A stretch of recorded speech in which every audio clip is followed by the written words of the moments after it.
ഒന്നും രണ്ടും പറഞ്ഞ് അങ്ങോട്ടും വഴക്കിട്ട് ദേഷ്യത്തോടു കൂടിയ രണ്ടുപേരും ഉറങ്ങാൻ കിടന്ന്. കിടക്കുമ്പോഴും അവളങ്ങനെ ഓരോന്ന് പറയുന്നുണ്ട്. പറഞ്ഞു തുടങ്ങിയ പിന്നെ നിൽക്കാൻ ഇത്തിരി പാടാ. അതുകൊണ്ട് ഒന്നും മിണ്ടാതെ അയാൾ അങ്ങനെ കിടന്നു. ഉറക്കത്തിനിടയിൽ വല്ലാത്തൊരു അസ്വസ്ഥത. 3-4 തവണ ചുമച്ചു. ഭാര്യയെ കയ്യെത്തി വിളിച്ചിട്ട് കുറച്ച് ചൂടുവെള്ളം എന്താ, ഒരു സുഖമില്ല എന്ന് പറഞ്ഞു.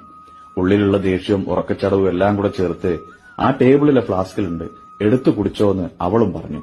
രാവിലെ എണീക്കാൻ വൈകിയപ്പോ അയാള് വിളിക്കാത്തതിന്റെ ദേഷ്യം അവള് പിന്നെയും പറഞ്ഞു തീർത്ത്. മക്കൾ എണീറ്റിട്ടും ആളിപ്പോഴും എണീറ്റിട്ടില്ല.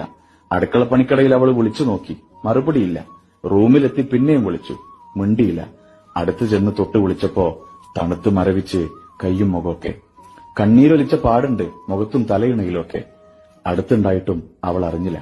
അവസാനമായി ചോദിച്ച വെള്ളവും കൊടുക്കാൻ പറ്റിയില്ല.